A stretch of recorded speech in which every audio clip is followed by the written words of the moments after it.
Since this is my first time using this, we are live. We are live. So, hey, everybody, my name's James. This is OutLaw Frags. I have Maken Scents in the house, Titan Fragrances, and hopefully George Zaharoff will join the conversation. And we are here just talking about what's going on in today's life. And fragrances. Yep. Yeah. Or how they relate. That's it, man. Some good stuff. Scent of the day. We're gonna wait on that one. I'll give you my scent of the day. You have yours. What's yours, Titan? I got a Instant Crush. I put that one on. I bought it a while back. I haven't really put too many wearings on it. So. I like that one. That was a solid fragrance. Mine scent of the day is Hugo Boss Absolute. Actually love this stuff. It's probably the second favorite out of the line. I just did a review for the whole house. This stuff smells so good, it's ridiculous. Say Absolute? Yep, this is the Absolute. Like, I'm a big fan of the Parfum because Iris is my favorite note in perfumery. Yeah. And it's a major player in that. Yeah, that's what I'm talking about right there. Private Accord is the only one I think I have. Yeah, I've got all 5 of them. To me, I really like the line. You got to enjoy the Manica fruit note that's in it because it's kind of dry and dusty. But it's still really good. Yep, look, there you go. I do love that one. The Private Accord. Yeah. Yeah, it's got an incredibly wonderful cocoa note to it, which kind of reminds me a little bit of DR Homme Intense and DR Homme, really both, because they both have that cocoa note. But it's really, really prominent in Private Accord. Find this one. I do like the EDP for bedtime stuff, just the nostalgic part of it. Yeah, what do I have today? This guy right here. YSL Y Live.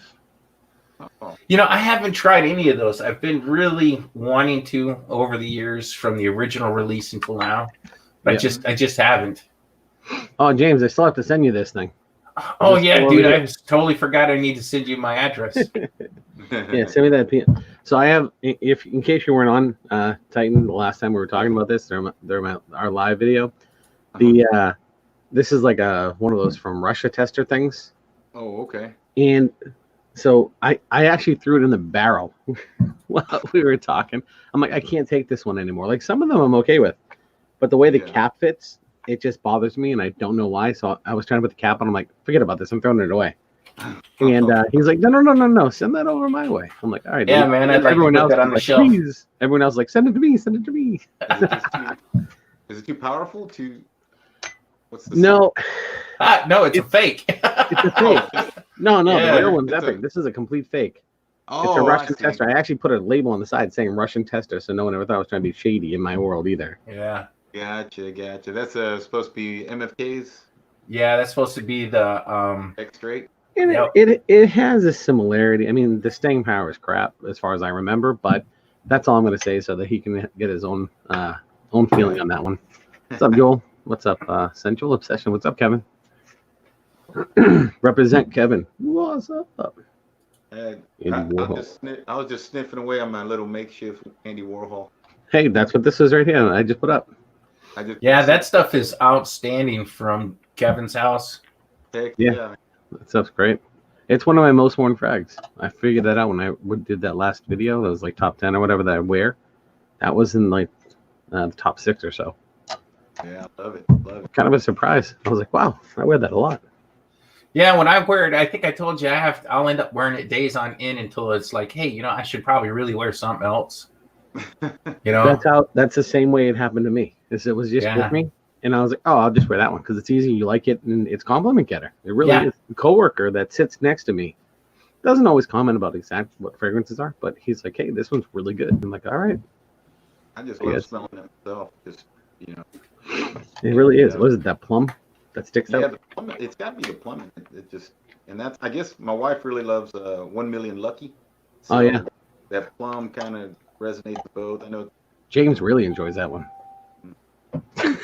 Which one? I'm sorry, I was sending a message. 1 Million Lucky. I'm being facetious. Oh yeah, that's probably not my favorite.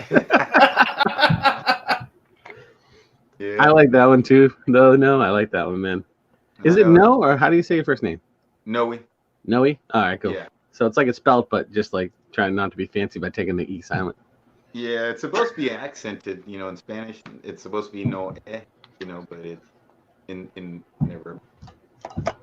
But I think Paco Rabanne is one of those love or hate, and almost like a hate by popularity. It's like it's love to be hated by the masses. Not that some fragrances aren't, but it just seems like to me. Maybe when I first came on board, I wasn't, like I've told everyone on my channel.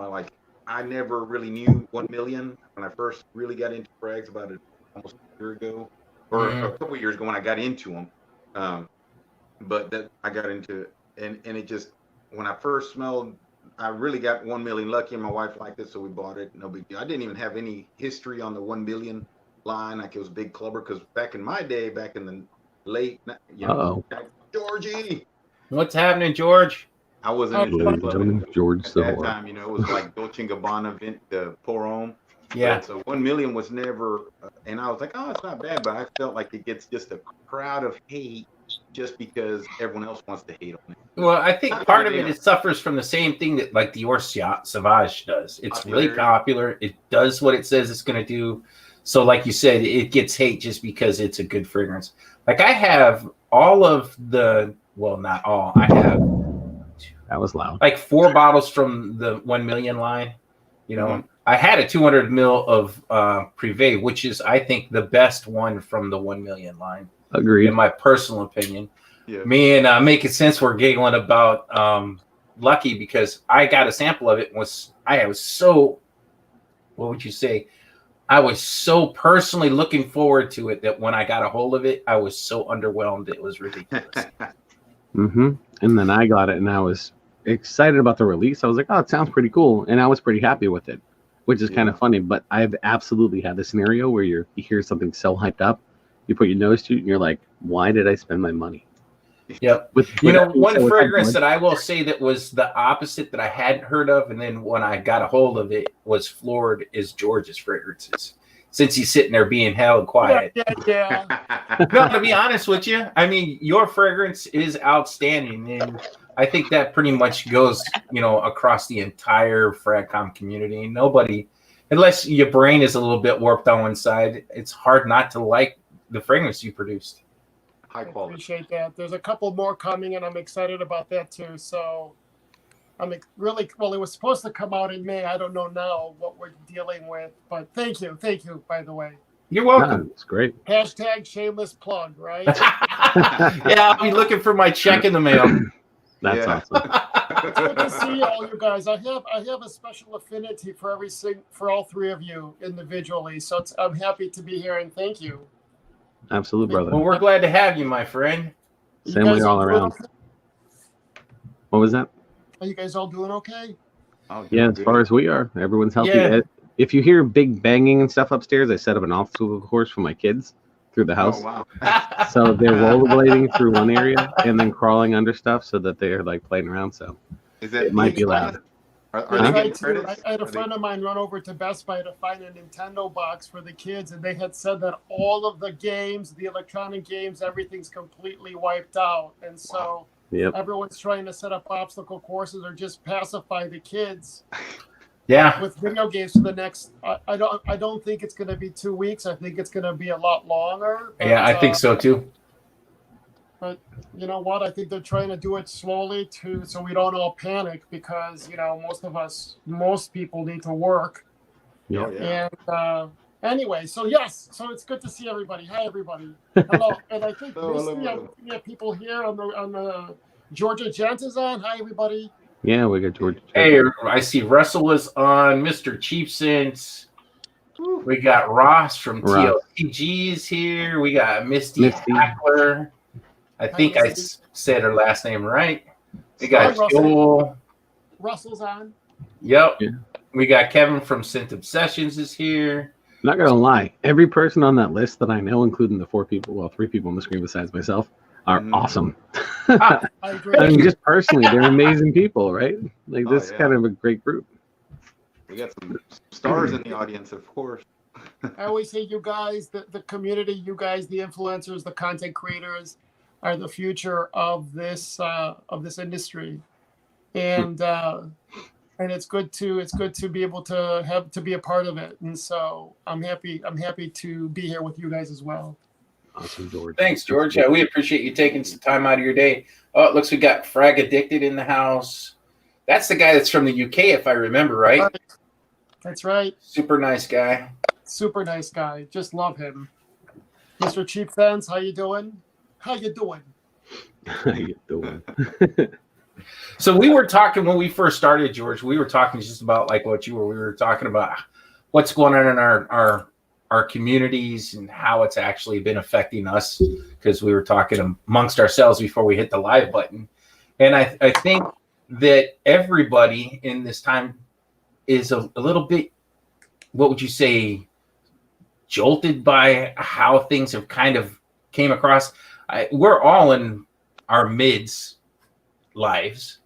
I've never seen anything like this ever. I don't even think I learned about anything like this happening during Second World War or anything. Everything that we're all experiencing is something that is new to everybody in this country. The world. Yeah. This is one time you could really say where the entire world is focused on one thing. And if they're not, there's something wrong. Yeah. But in reality, nobody knows what's next. Yeah, that's the real scary thing. Like I was telling them, George, I'm 50, so I'm in that edge bracket, 50 and above, where we're supposed to be way more susceptible to this. I'm like most 50-year-old guys. I have got some underlying health issues, with I have diabetes, I have high blood pressure. I got the normal tics and things that don't go right with your body when you hit 50. Man, I was telling everybody it's like playing Russian roulette going outside, because you don't know. People don't know if they've got it. One, it's got 14, 2 weeks gestation period before you start to show symptoms. So I have been super vigilant about being around anybody. I was telling these guys I haven't went out and picked up anything from a drive-through or anything like that. I have stayed way more than 6 feet away from people, because to be honest, this has gotten me shaken a little bit, and I've never been scared of anything my entire life. This has got me a little uncomfortable. That makes sense. Honestly, okay. Go ahead. I'm sorry. No, I was going to say, honestly, for me, so I've got 3 young kids, or young enough, 14 downwards to 8. Mm-hmm. My wife was a teacher. My kids, of course, were in school up to a certain point. So their whole world got jolted. And she's a teacher that works hourly, so she's not a salary employee. So as soon as they cut it off, and it's at a Catholic school, so there's no benefits. Yeah. She couldn't collect. She couldn't do any other thing. Luckily, I'm still working. We'll see how long that goes for. But, and we're okay enough, but for how long? Yeah, that makes sense. There was an article in the Wall Street Journal, which was brilliant, was saying that even with companies that have cash in the bank, it's like taking 90% of the blood out of your body and saying that it needs to work 10%. You could go through millions of dollars very quickly just trying to pay the electricity, the this, your overhead. That. It goes, and I'm sorry, I get very upset about this whole thing because it's very scary. Like, you could really blow through all your cash. Yeah. And then what? A month goes by, and all of a sudden you've blown through your cash to pay the employees that are home, and then you have no money yourself, and that's a big, real big fear. It's. Well, they were saying that this could produce up to 20% unemployment. We haven't seen that since the Great Depression. That's such an amazing amount of people out of work, or just like myself. They closed down the bar industry, so that means I have zero income. How many other people that work in the same industries as me have been affected? They're at home, they can't get out, and then on top of it, they got no money.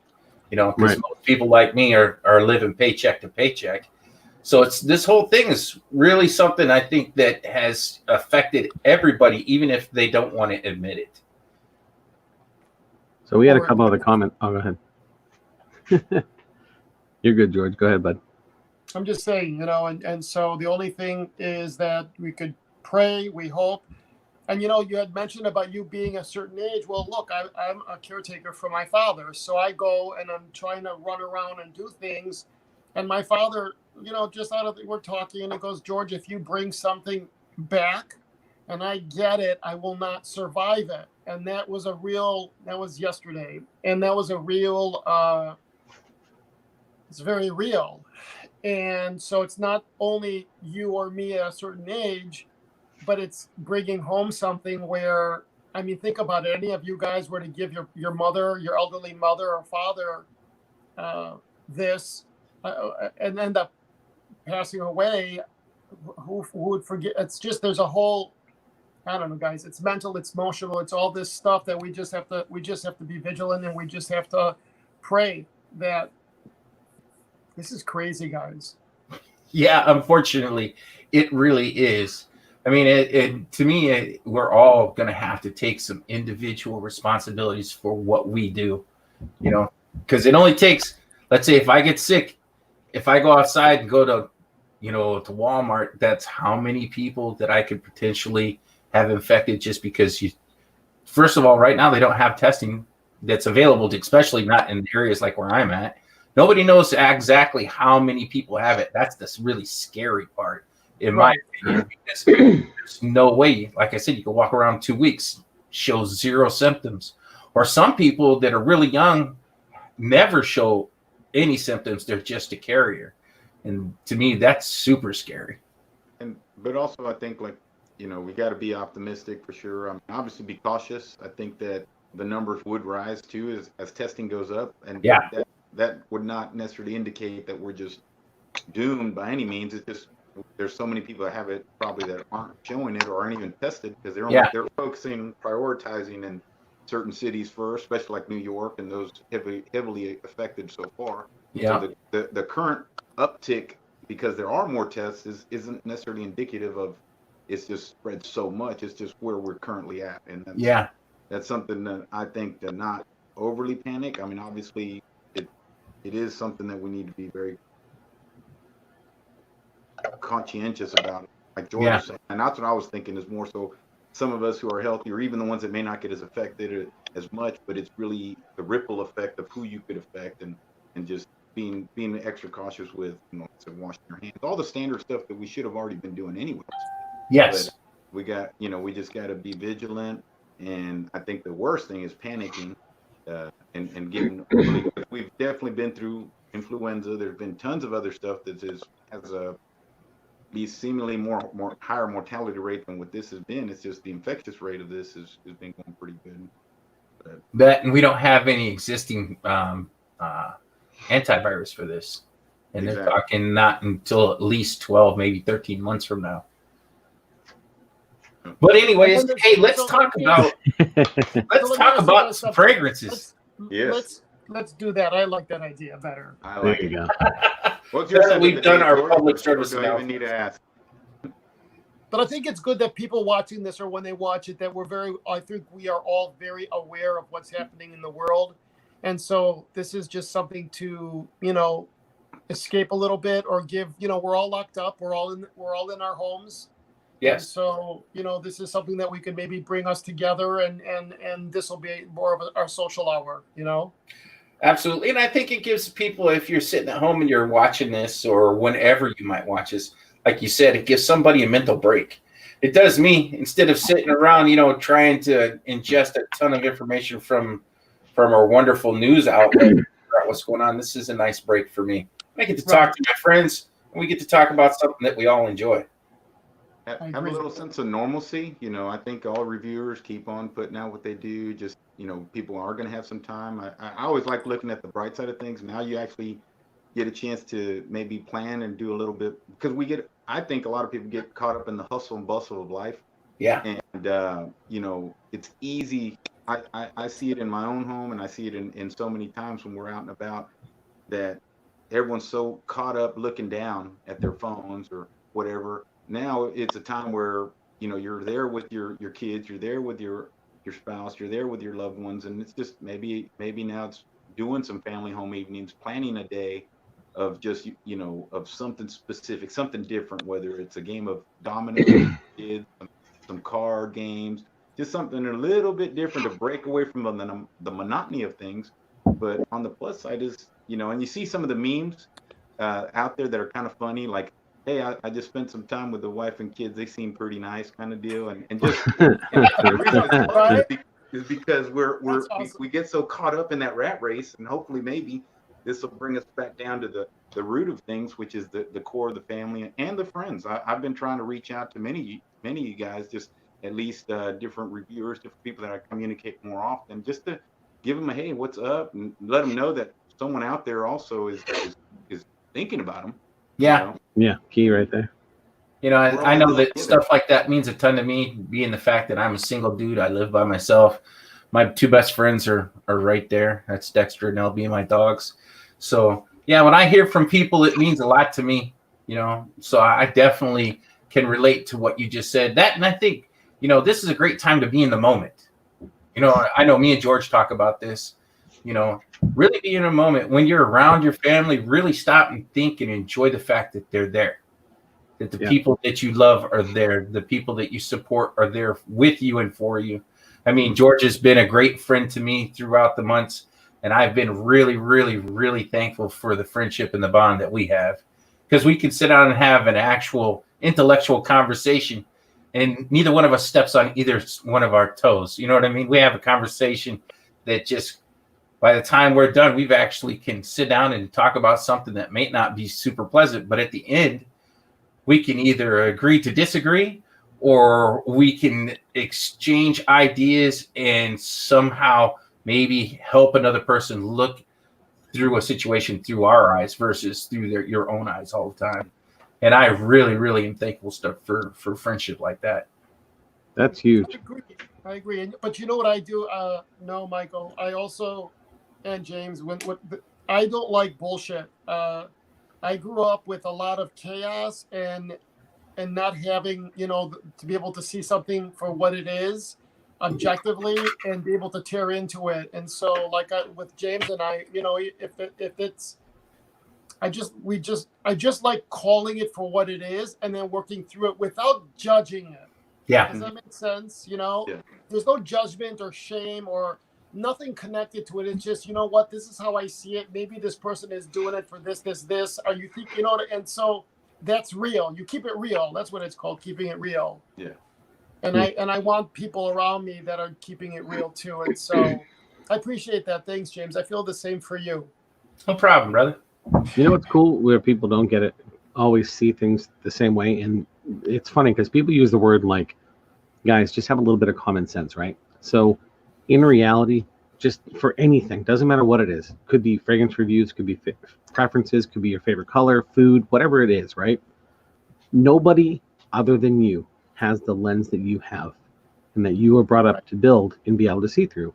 And it's cool because you actually said the word lens, James, which was awesome because it's a strong view that I have as well, that everybody has different life experiences. And I say it sometimes when I'm talking about fragrances, I'll say my scent story on this one for some reason works amazing for me, or it's repulsive. But it's the same thing through life views and histories. Majority of your life views and things that you develop are in your system, I think, before you're 3 years old. The basic things, like pick this up, don't do this. And then up till about 9 years of age is when your parents and people around you start to influence you majorly. This is weird psychiatric crap, but run with it. But it's crazy. And it's so cool because when you get a chance to actually bond, like you had said, your conversations with George, and actually communicate with someone that respects your view, the outcome can just be amazing because you respect each other mutually to come up with just a friendship. That's the word friendship. Yep. Because you don't have to agree on everything. That's right. That's correct. That's what makes this hobby right here so amazing, in my opinion, is what I think is absolutely wonderful, somebody else might think is trash. So that means there's something for all of us to enjoy, That's a great point. There's billions of people. And the one thing I always tell people is the government should have it that every person needs to get on a plane and go to the other side of the world at least once in their lives when they're in high school, because who am I to say that my point of view is the best? Who am I to say that the way I see things is the way.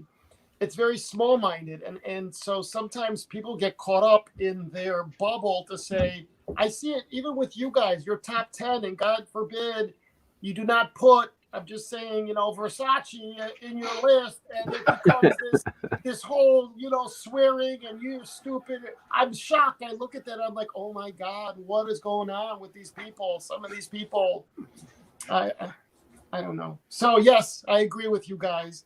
We're all looking at it from a different perspective, and sometimes it's really awesome to say, okay, no, is thinking it. Is it no? Is that how you say it? No. No. Or is it no way? No. Yeah. No. Most people just say no. Yeah. No. Perfect. Thank you. And so no, you look. Is that what the two dots are? Anyway. Okay. So no. So it's to say, okay, no.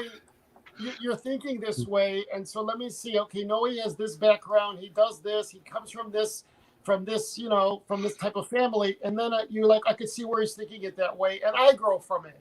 Do you know what I mean? And so, oh yeah, James and I just had a conversation.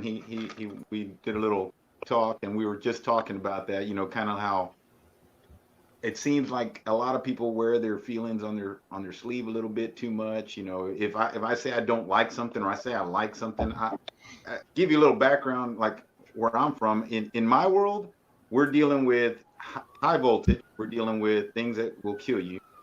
You're up there handling 7,000, 19,000 volts with another guy in your bucket, right? So we don't have the luxury of, hey, don't do this. It's like, don't effing touch that, or especially when you're dealing with the younger guys. It's kind of like, I think in most fields of danger, you start to develop this thicker skin anyways, that you're going to almost have that very disciplinarian type of effect. Hey, you're in the bucket with this new guy, and you're like, hey, you're not going to touch anything unless, because that's my life, that's your life.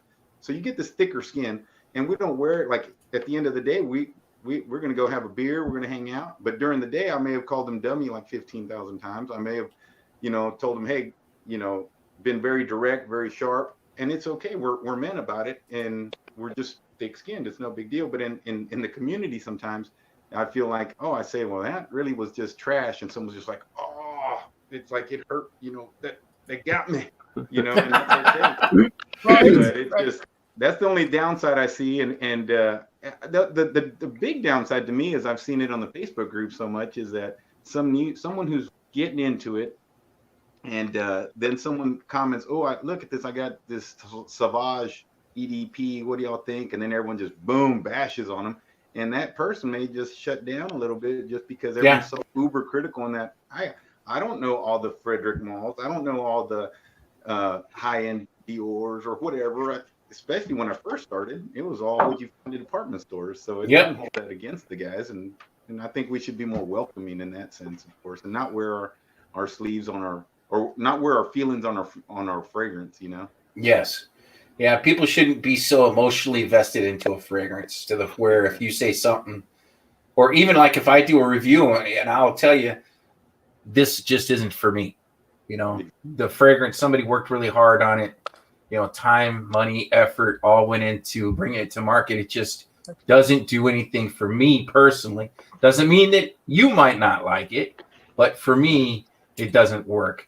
But you can do that in a way to where you don't make somebody feel alienated, or they don't feel like they've been attacked because they personally like it. I like a lot of stuff that people say is extremely juvenile. I'm 50, and I'll take juvenile any day of the week. What's up, dude? As long as I smell good. I was at the dollar store. I don't know. I think some of you guys know my car's been broken down for like 3 months now due to some incredibly lucky people that haven't been strangled yet. So everywhere I've been going is on my motorcycle. So I have literally a milk carton that I have attached to my sissy bar on my bike. And that's what I've been using to do my grocery shopping. So I have been really fortunate. Like the other day, I was at the dollar store, and I walked in, I had Dior cologne on, and the girl behind the counter was like, wow, you smell really good. You've been here the last 4 days in a row, because I got to do it in small trips. She's like, every time you come in here, you smell so good. So it's nice to be able to put on something that people appreciate. But even at that same fact, if somebody doesn't like it, you don't have to be a dick about it, Yeah. One person I will say that has done incredibly well in in getting better about that right there is Eugene. You know, have any of you guys watched this channel lately? He's in the chat now too, right? He just jumped on board. Yeah, there he is.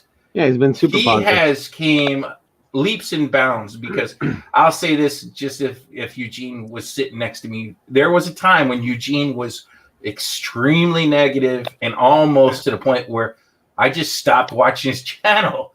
I watched his stuff lately and I've been really, really impressed. It's been nice to see him turn around. I got to give him props for that too.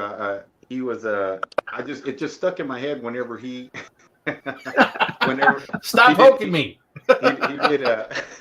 He did something, kind of a message out to his whack pack that basically what I just echoed, because I really got it from what he was saying, was that if you're really into the fragrances and someone comes up with something and you really think it's beginner-esque or whatever, that if you're good at it, why don't you make some recommendations of other stuff that he might like that hasn't been exposed, instead of just bashing them down? Because that to me is kind of almost not necessarily bullying, but just kind of simple-mindedness, I guess. I think it takes a bigger man. Nah, you hit it on the head. It's kind of bullying, dude. You know, so it's kind of like, you know, the bigger, better man would be like, hey, man, that's great. You like that? That's a great add to your collection. But why don't you try this next time, or something in that nature? And maybe expand their horizons over time, because not everyone's going to initially come on the scene. Not that I know of, is going to go buy fragrances and already start spending $200-$300 on something. Yeah, when I tell people how much I've spent on certain bottles, they look at me like I'm retarded. You know, their first expression is, "Are you kidding me?" You know, because some of the stuff that we have, especially in Maken Scents, man, I can see all the Initio bottles back there. You know, those are not cheap whatsoever. No. I see Creed, and then he's got this bucket that used to be full of Aventus. You know, so when you tell people, you know, how much some of the stuff is, because the majority of people have no idea, really, whatsoever. You know, it's just a really small niche group of people like ourselves that are really, well, if you look at behind you, Titan, man, if you had, dollars stacked up next to you for everything that you spent on that wall, we'd all be kind of like, holy smokes. Can I jump in here real quick, because I don't want to move this train of thoughts? Okay, thank you. Not for nothing, and I don't know the exact number or anywhere close, but I have a feeling that not one of us have spent the amount of money on one fragrance as the guy in the corner right below you, James, named George. No. On one specific fragrance, there is no possible way we could have spent more, because you can't develop a fragrance like that unless you put the time and money and effort into it. Yep. People don't realize it. You didn't make, and I'm going to go away from the fragrance world for 1 second, but they didn't come up with the most popular cheeseburger or hamburger or fries or oil or spice or whatever it is, like Frank's Red Hot, something simple like that. They didn't come up with that by not spending money to get there. Yeah. And with Zaharoff Signature Rome, just look at the reviews online. Honestly, not that I want to find a negative review, but you don't find them. There's so many positive reviews, even from people that like to say negative things. I will agree. So, George, what do you said you've got a couple more flankers that are kind of scheduled, but you're not sure when you're going to release them. You got any little morsels of information that you could share with us about what they're going to be like or be about? Or he's got one in his hand. Right there. You guys, I'm upset. First of all, thank you, Michael, for that. I think for me, there's different levels of fragrances and the art of, and so there's different levels of how you want to do it and how you want to create it, and so it's just up to the individual or the house.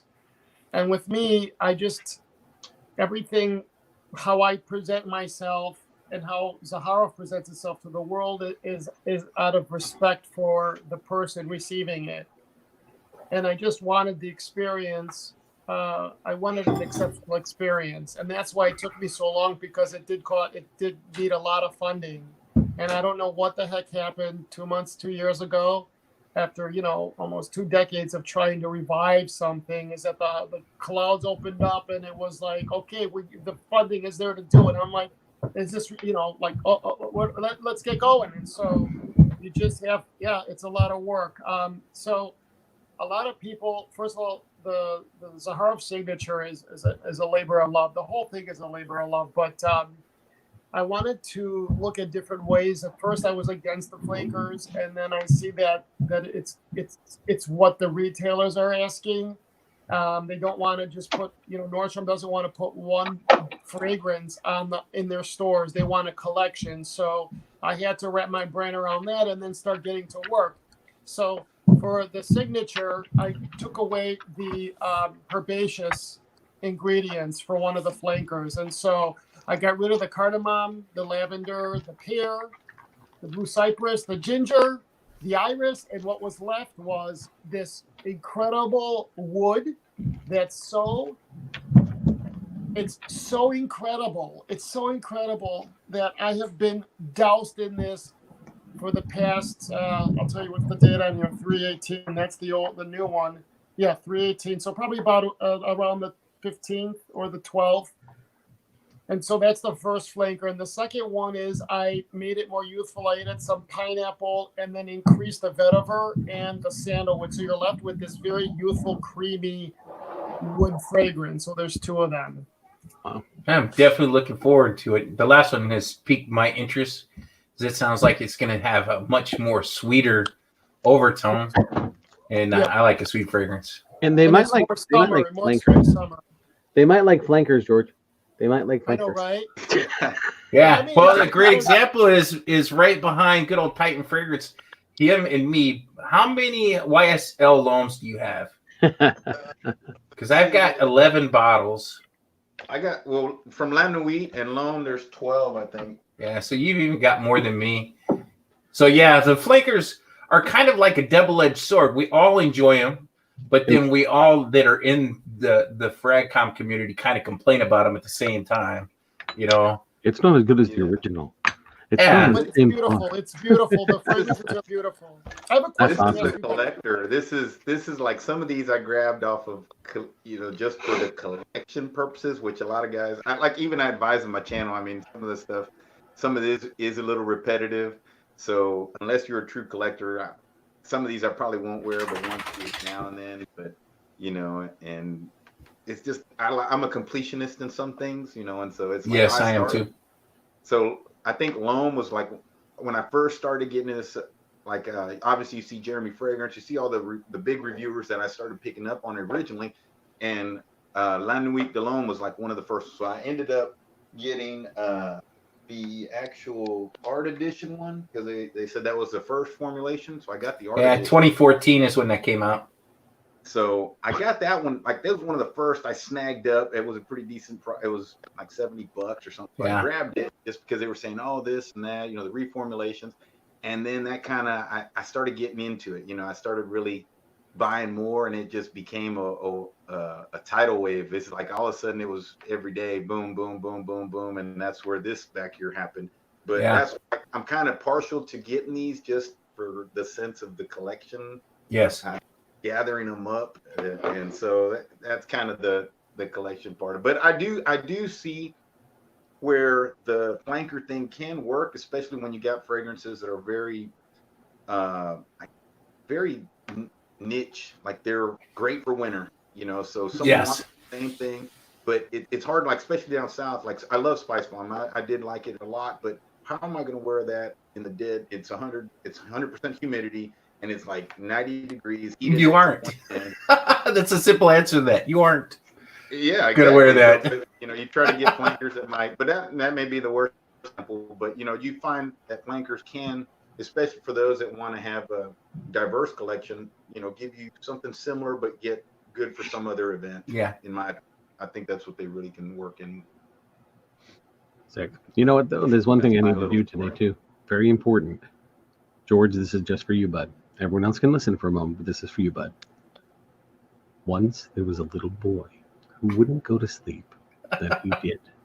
And he like did. 6 months ago, George's like, I wish Mike would read like maybe a bedtime story or something off of one of the videos. So now I just read you the shortest bedtime story I could find on my phone while we're on this chat. There you go, George. You can check that one off your list. There you go, brother. George Zaharoff. I love you guys. You guys are great. It's so much fun. The one thing I want to ask you guys an opinion here, so you guys know that I sent a free sample to anyone who requested it, right? Yep. And that was something that I wanted to do to share. But with 2 flankers, I have the cost. If I were to do it similar to what I did with Signature, it would be like $300,000. It's like something crazy amount. And so, how can I do it where I could share, but do it in such a way where there's not that much? So I'm struggling with that right now. And like a lot of houses do, you can actually order a sample. You can buy a sample online. I think that'd probably be your best bet. I really, after, we've talked so much, I've always kind of, scratched my head and wondered how you were able to afford to send anybody a sample that asked for it, because that is a huge amount of money. People don't realize that. They look at it and that, how many mils is the sample? Because yours is actually pretty big. It's like 4 mils, isn't it? I have the it is the mini Vapo spray. Yeah. So, and it was wrapped in, if you really think about it, the whole thing probably was about $10. And I know that you sent out. Yeah. I said, you know what? I shouldn't say that. It wasn't about $10 because it was 30,000 of them, and a little around there, because I know the number. It was a couple $100,000 to do that. Yeah. And so the people that are like, George, how do you do this? Because I asked, what's his name? Tom Ford. I ordered it, and then there you go, the postcard, and I signed each one of them. Yeah, I have mine in my studio. And for me, I just love sharing. That's just how I am. But when you look at it and says, okay, how do we do this? You're awesome, Michael. And so how do I do this without coming across? You know what? Hold on. I got to be careful how I say this. Is that I look at, so what I did, the reason why I did the sampling is because I had looked at the community and I saw their grievances. And one of them was the high cost, which I had priced out Zaharoff even before saying that. But the grievances are high costs, certain influencers getting them for free. And then the blind buying is a huge problem for people. And then coming out with the larger bottle first, and then the smaller one.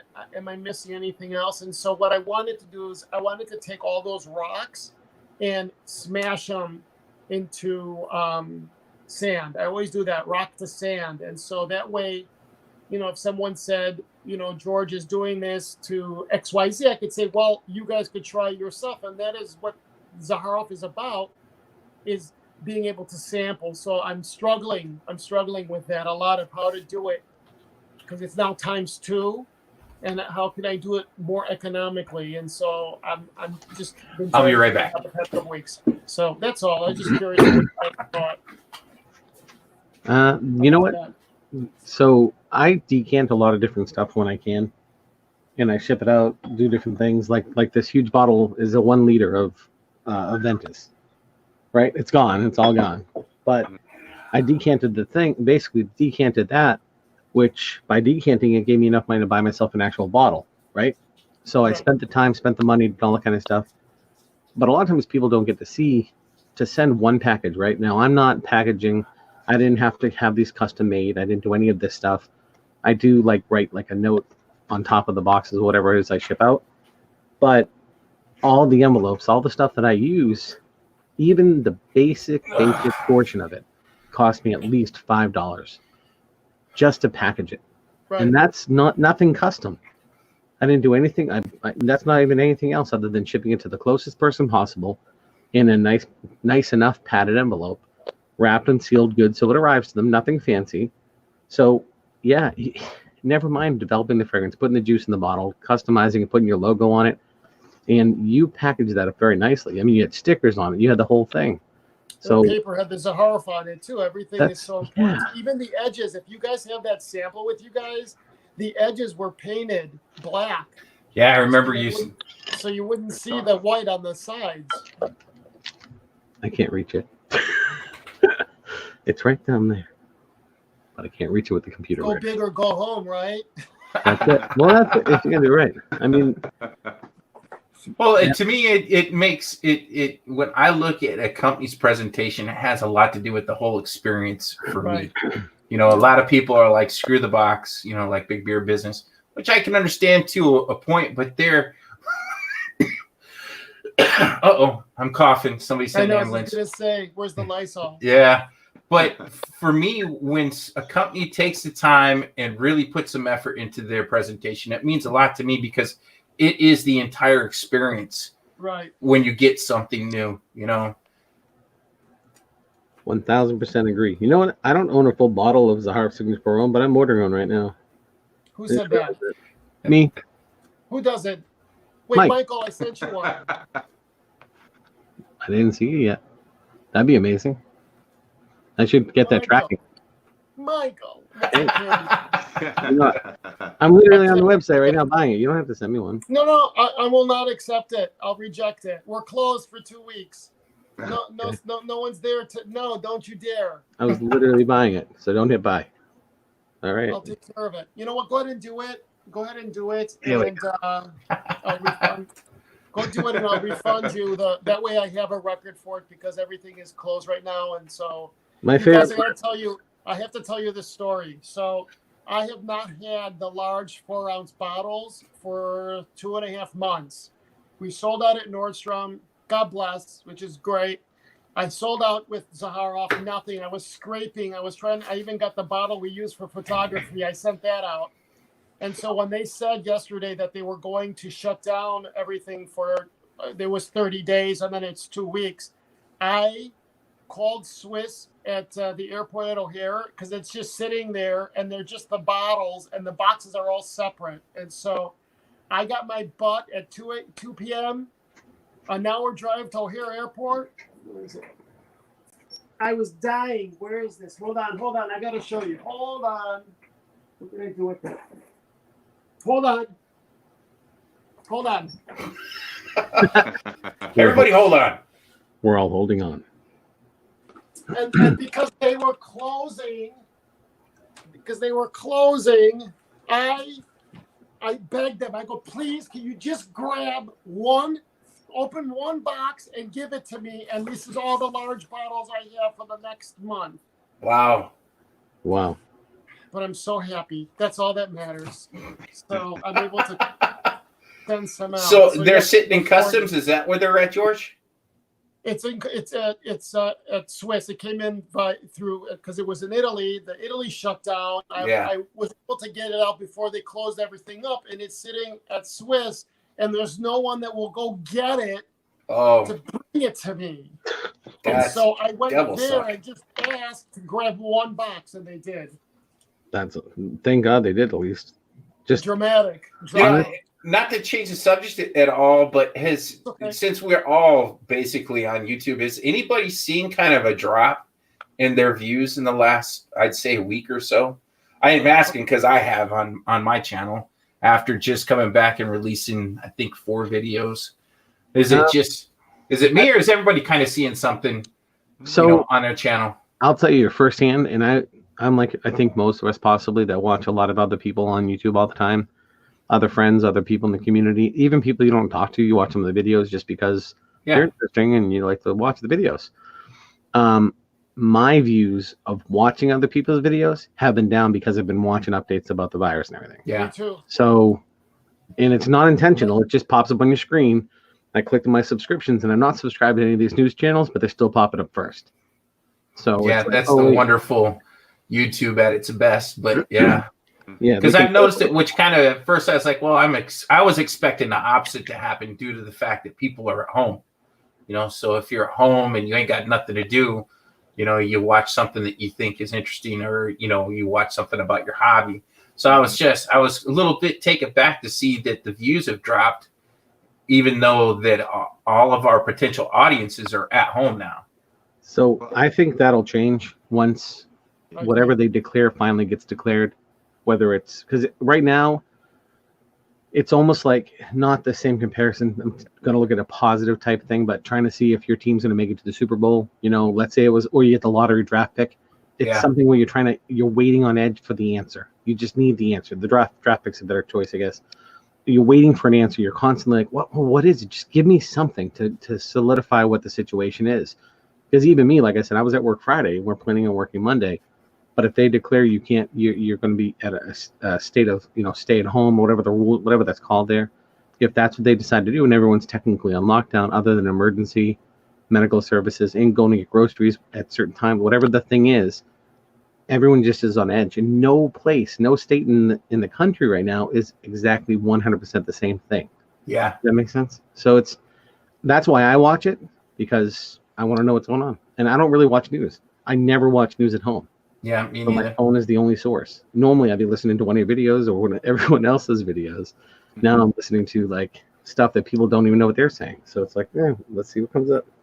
Yeah, I think for me personally, kind of in this initial setup is, I've been trying to reorganize because now the gyms are closed, and I'm a big fan of working out. So my home gym was a little in disarray. So going to the store every afternoon to try to just get stuff. So my schedule is falling off. I hadn't watched a lot of everybody as a whole. So my viewing has dropped, because that's normally how I spend. I don't really watch news or watch shows. It's pretty much spent watching reviews, schedule up doing a review or something like that. And just me, myself personally, being able to watch everybody has really dropped, just from the standpoint of what's going on. My life in somewhat of a more organized for what's been going on. So yeah, every day I've been running till late. By the time I get home, try to make dinner and things like that, trying to get a workout in, trying to get my garage gym worked out. It's just been a lot of different things. And I think a lot of people are probably in that same thing, trying to grab their last bit of stuff or get more stuff or whatever it might be. It's just such an odd routine that we're falling into, I think.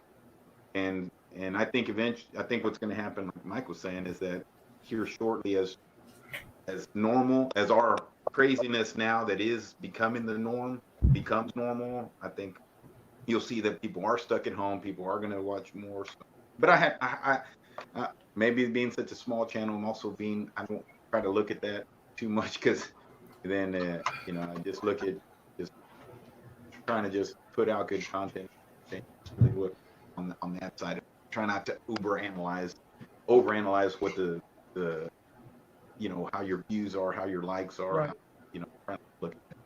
And Eugene just posted that his are down 25%, so that makes sense. Yeah, and he's a big channel. Yeah, those are big boys right there. And I think everyone is worried about the constant barrage every hour. The governor, the mayor, the president, FEMA, and the only thing that I'm praying that, God forbid, we start having people, the hospitals start being packed, and like what they're saying could come. I think that would be very difficult, unless the 2 weeks are just us waiting it out. But if stuff start happening, anyway, I just being positive. I just think everyone is watching the news and keeping an eye. And if we end up just being for 2 weeks waiting things out and there's not activity, I think that people will be I think your channels will go up, the viewership, because there won't be anything else to do. Yeah. It'll be a blessing to be able to spend time with your family if you're capable of surviving and getting through it, of course. Yeah, right. Absolutely. With that being said, I'm going to tell you something funny, because I'm getting a text message. So the order just went through, George, so you're good. I just got a text message. We're going to share some personal stuff here and get back to some funny things, or fun things, whatever way. I just got a text message from my wife. She says, "Are you almost done there yet?" And I'm like, "What's wrong? Do you need me to come upstairs?" And she said, I need you to hurry up. And I'm like, okay, well, I guess we'll hurry up, but why? I said, this is we're having a good chat with some great people. Well, you've been in the bathroom for like an hour. I'm like, I'm in the basement. I'm nowhere near the bathroom, any way, shape, or form. She said, my son's been sitting outside the door waiting to go to the bathroom for almost an hour now. Which is horrible. But she's like, and then the other girls are aggravated because they need to go. And I'm like, I'm right downstairs before this even began. I said, I'm going to go downstairs and go on the live chat. That is hilarious. They didn't even knock on the door. Oh, that's fun. See, positivity, guys. You guys, I think I thought your wife was calling you to get some little something going on there. Baby number and 4. I was thinking that think about the number of babies now that are going to be born in 8 months. Yeah, no doubt. Next baby boom. Either that or the level of divorce is going to be happening. That too. They'll go hand in hand. You know what? That one's already so high. That number can't really change much. That number's already. Oh my God, that's hilarious. But the baby thing, you know what? My wife, we literally were walking through a store right when they started talking about everything going down, probably about a week and a half ago, and she took a picture of all the the pregnancy tests, and she took a picture of the toilet paper aisle and sent it to like all of her friends. She said, "Which one do you think will be empty in 6 months?" And it was just a funny comment, but it was the birth, of course, the baby tests. Yeah, just like, man, that's hilarious. And then I thought about it. I'm like, wait a minute, that's not even that funny. That's going to happen because let's just face it, if you're home all the time, something's going down. That's wild. That's or at least you hope. What do we got for fragrances? Anyone got new acquisitions? What have I ended up new lately? Yeah, well, I picked up those 2 bottles of Jimmy Choo that I just did a video on. But I've really had to I would say within the last month, my amount of buying has really contracted, with everything that's gone on. I've had to transfer the stuff that I would normally use for play money to buying, shit that I normally wouldn't, to make sure I've got stuff in the house. I imagine there's a lot of people that are kind of in the same, same as me right now as well. Well, I woke up Monday. I think it was Monday, and with a bunch of text messages with screenshots about, they're like, George, your fragrance has been marked down 25% in Nordstrom. And like, I'm half asleep looking at this and I'm panicking. I'm like, oh my God, because I think in Nordstrom's history, never, ever, ever in 20 some years would they ever do that without, first of all, they would say, hey, a return authorization for your product but anyway, they just don't mark fragrances down. And then I looked at all the fragrances were down. And then I looked the entire website. If you go to Nordstrom.com, it said the entire site was 25% down. And then Neiman's matched it, and Bergdorf Goodman matched it, and Saks. And so those fragrances that were really expensive were all marked down 25%. I don't know if you guys saw that. So I don't know if you guys saw that those fragrances were all marked down. No, The Tom Ford, all of them, Tom Ford fragrances. Everything was really hit up. Everything. And now it's back to normal. So I don't know what the heck. I think they were trying to just clear out. They're looking at their inventory. Well, if you think about it, and I'm sorry, I'm changing the subject. No, it's all good. But you have these department stores. If Nordstrom's a $2 billion a year business, this month and the next, you're looking at Easter, prom, new clothes for spring. Yeah. I mean, this is a big, because if they open, we're going into May. May is spring to summer. There's 7 different collections, and there's spring 1, spring 2, summer, and then you're going into fall 1, meaning the different collections. So this is spring 1 is completely out, and their stores are filled with inventory. So once everything opens up, you're going to see some huge markdowns. And so they're trying to, right now, 25% off, limited time savings site-wise. And the fragrances, let me see. The fragrances are all, let me go through, what do you guys, Creed? Let's see, Creed fragrance, and let's see if they took some off. I don't know if it was because of the inventory. Yeah, so now let me see something. So Creed Aventus, there's $1,055 for a bottle of Creed Aventus, 16.9 ounce.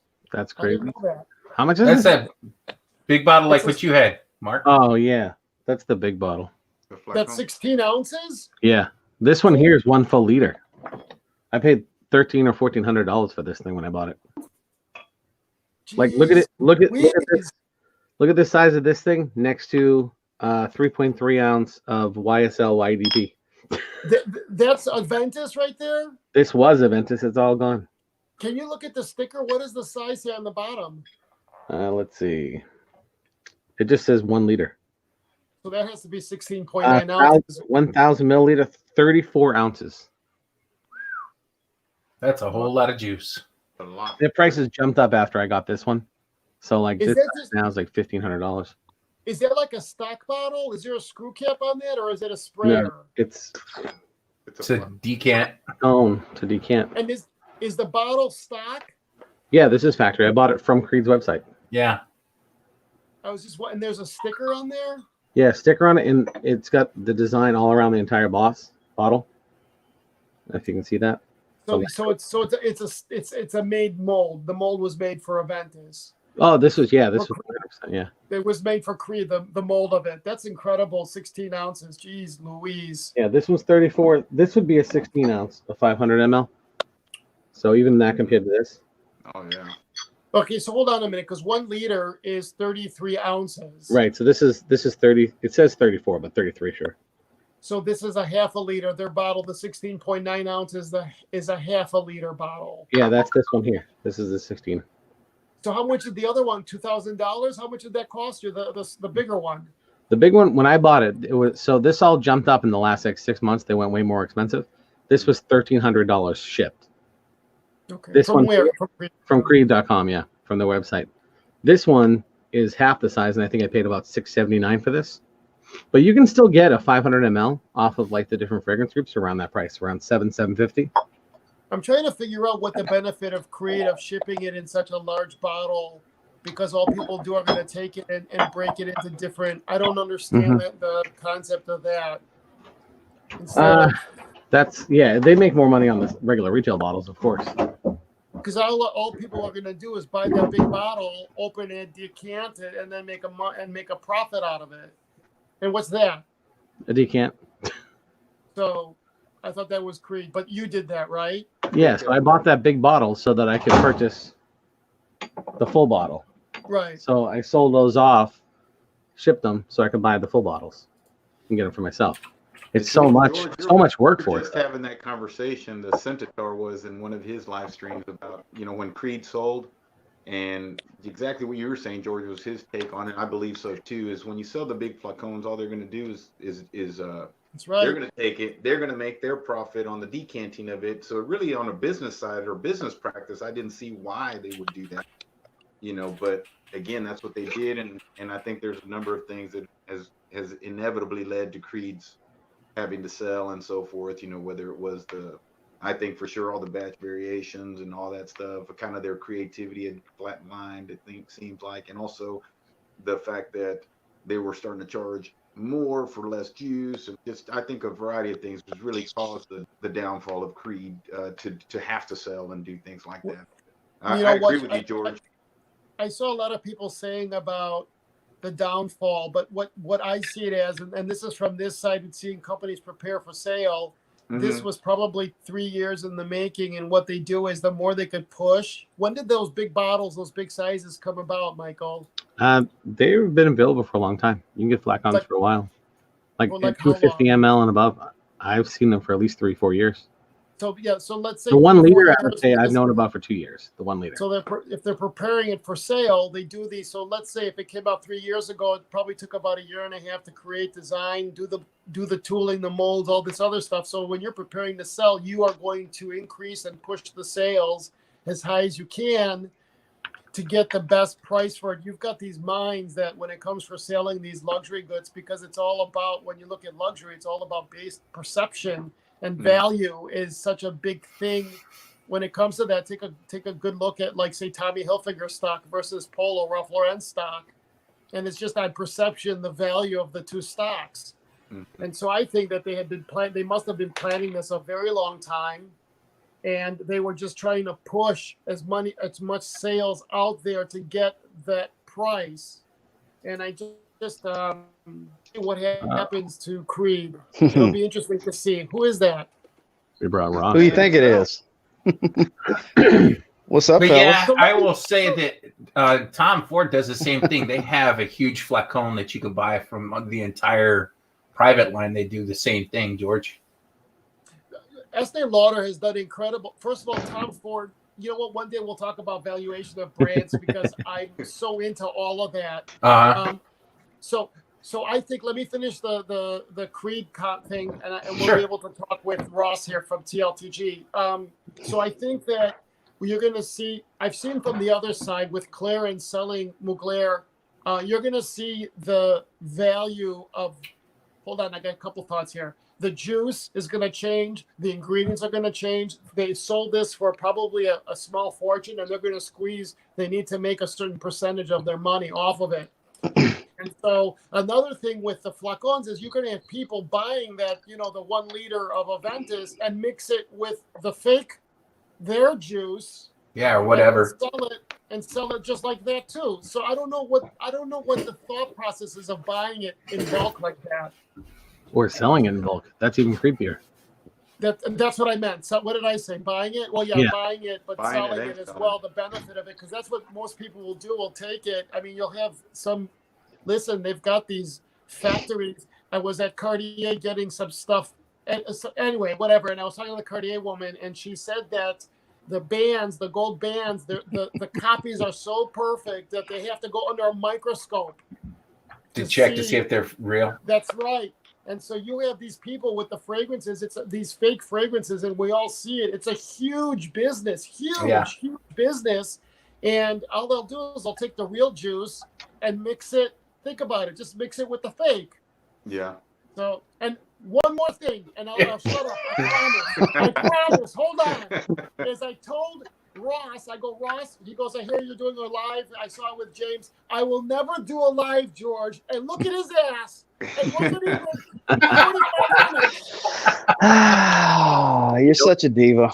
Jesus Christ. You're so enticing, George. He couldn't. What's up, fellas? Y'all look like y'all are having fun. So I texted pretty much all of you and said, hey, I'd like to jump in. I'm glad you did. It's good to see you. Looked like fun. Good to see all you guys. Good to see you too, I caught the tail end with Mike and James last time. I jumped in kind of late. They were just about to finish up. Yep. Well, I'm glad that you decided to come on. There, guys. Oh, yeah. Get this out there that we're on. What do I do? Do I just copy and paste and say on my Facebook that we're here? What do I do? Yeah. So what you can do is you can just go to the YouTube, the actual live on YouTube, and click share, copy link, and put it wherever you want. Yep. Okay. I'll do that. I'm going to do that too because I just realized I haven't done that yet. So let's do that. Yeah. George, since you're already doing that, I'm sure you got your laptop right there. Go ahead and share it in TLTG Reviews Fragrance Lounge if you don't mind. Yes, sir. Yes, sir. Yes. Yes, that's right. You do as you're told.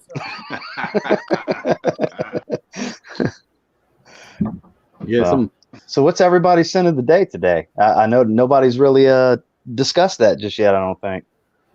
We did. You just late, but that's okay. Oh, yeah, my bad. Yeah, today I know what George is wearing. He wears the same thing every day since he gets his lab samples. Mine today is Hugo Boss. See you later, scent, and this is Absolute, is what my scent of the day is. That is the one I don't have.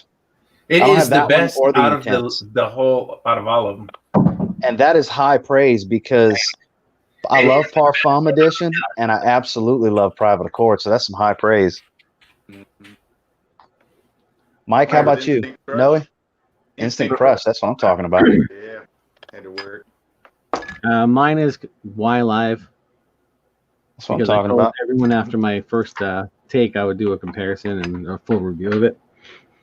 Let's just say EVP still wins. Well, this was originally my plan for today. But when I woke up, I ended up feeling like going with this. There we go. So I'm Club Day Nuit Intense Man today.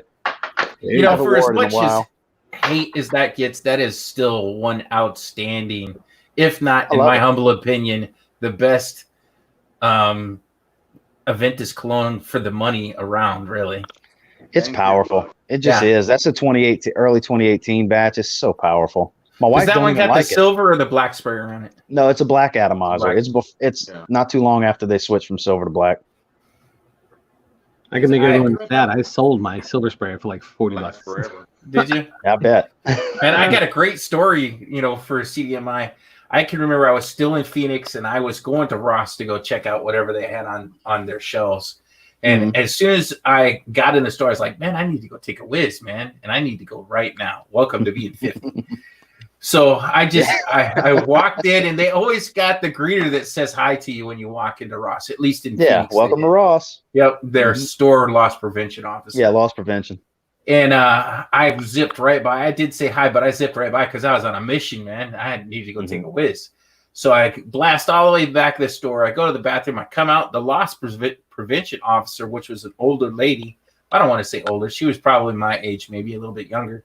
She's all, man, I had to follow you through the entire store because you smelled so good. I thought maybe you had a broken bottle of cologne in your pocket. But she wanted to know what I was wearing. It's some good stuff. And, you know, I was kind of surprised after I sprayed it on. And I waited a good 20 minutes to walk by my wife, too, just to get away from the harsh opening. Yeah. And just waited to see, because I know if I walk in front of her, she'll smell my trail. And I looked back because she didn't say anything. And she's like, what? I said, kind of surprised you don't like that. She leaned in and sniffed. She's like, nah, I don't like that. I said, wow. She said, but then again, I do like Mercedes-Benz Club, and apparently nobody likes that. So, yeah. So I was quite surprised. She doesn't like Club Dana Weed Intense Man. Well, some people say that they don't like the opening. To me, the opening isn't harsh. I know that I don't find it that bad. Yeah, the silver sprayers that were from the very beginning batches, I will say I've smelt one of those. It's got a little more of a harsher opening, but to me, that opening is kind of the character, or it's what makes that stand apart from pretty much everything else. Because to me, it doesn't come across like a lot of people say it smells like a lemon cleaner, and it just doesn't to me at all. That's going overboard. That's being dramatic, I think, saying it smells like Pledge. You know, it's not that harsh. Here we go. George brought himself a co-pilot. Mine are back there sleeping. We're actually mine's in the bed with my wife. Come here. So if they shut your are you still out of work, or are you back working, Ross? So I came home going through the hiring process to go to Land Rover of Houston. Did the little assessment, everything. I'm a day away from taking my drug screen, 2 days away from starting hiring freeze. Oh, really? Yep. Oh, dude, I'm sorry. They hit me with a hiring freeze, so I'm literally stuck like Chuck. Yeah, I'm the same way, man. They've closed down all the bars and restaurants here in town, so I've been out of work for going on. This is the second weekend. Yeah, this has been a solid week. I've been home because I just moved back to town last weekend. So I have to ask: have any of you filmed a ton of videos yet? No, but it's one a day. Yeah, usually when I do probably 3 or 4 at a whack. But yeah, I'm getting ready to go into full production mode here in a second to try and get as much content built up. Yeah. That way I can take advantage of this. You know. Well, the reason I normally when I do that is on Sundays and stuff like that, and whatever day of the week I would happen to take off during the week to plan for being busy. But without being busy, I'm just kind of like, meh. At some point, I'll shoot a video today. That's kind of how I've been the last couple of days, because we definitely have the time to shoot a ton of content. Yeah. But I don't know. I haven't felt like wanting to shoot multiple videos a day. I'll get the idea for the one. I'll do the one, do my usual thing, edits, save, upload, monetize, do all the good stuff and share it everywhere. And that's it for the day. I'm answering comments the rest of the day and so on and so forth, you know, because between the channel itself, the comment section, and then Instagram and all the groups that it gets commented on and Facebook, if you got the time, you can make it an all-day affair, really, with all the different comments. Oh, yeah, absolutely. All right. What about you, George? You got any new videos coming out on your channel here soon? I saw the last one you did was you and Carlos. Mm-hmm. Birthday video. You know what I have? Hold on. I just want to respond to Davis here. So I have Scented Soldier. I went out to see him in at the Quad Cities by the border of Iowa and Illinois. So I have that one. And then I have Curly Scents. I love her. Curly Scent, yes, Andrea. And then one more I have is Mr.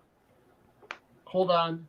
I can't believe this. You forgot That's my favorite one. Yep, he's my favorite reviewer too. Yeah. No, the Instagram, Ross, who is it? Do you what are you talking about? In South Bend, Indiana. I can't believe it. In Indiana? Joe sent me. Yeah, Joe sent me. So I just have the 3 left. That's it. Yeah. Nice. And I'm looking forward to seeing them. Right, and then you know what I figured? I'm like you guys. I have some time. We have this new here. How about this? So we've got the new shave soap coming out. Where is this? Look at this. There you go. I know. I cannot wait. And Cannot wait. Hey, let's do a shameless plug for EJ while we're at it. What is that one? Is that the Happy Land? Yeah. Look at this. If we're gonna plug George, let's plug EJ too, shall we? Which one is that?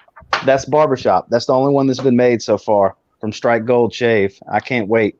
I shaved 2 days ago, so I don't need to shave yet, but I'm gonna try it out in a few days. Probably like Monday. I'm gonna do a wet shave review, try it out, and have all the purists get all mad at me because I use a Harry's cartridge and not a straight blade. You know, just so you feel the flavor here, Ross. We're gonna go full bore here. It has been a week since I shaved. Mm-hmm. it's all I can tell. Who said that? Mike. Who said that? Which one of you guys said that? Dinsmore is a baby face. Yeah, Making Sense is the There one. you go. That's it.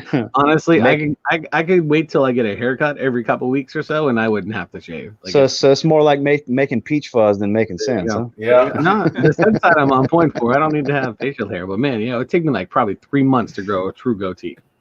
Holy Jesus smokes. Christ. So how long would it take you to grow a beard like what I wear? Oh, I'd God, have to buy the it. rest of his I'd order life. it, I'd use Spirit Gum. Stick that thing on and have to glue it again every few days. Yeah. When in doubt, hair plugs. Yeah. There you go. I could use some because, man, I ain't got nothing up here. This is crazy. Yeah, I got a whole bunch of nothing up there too. Yeah.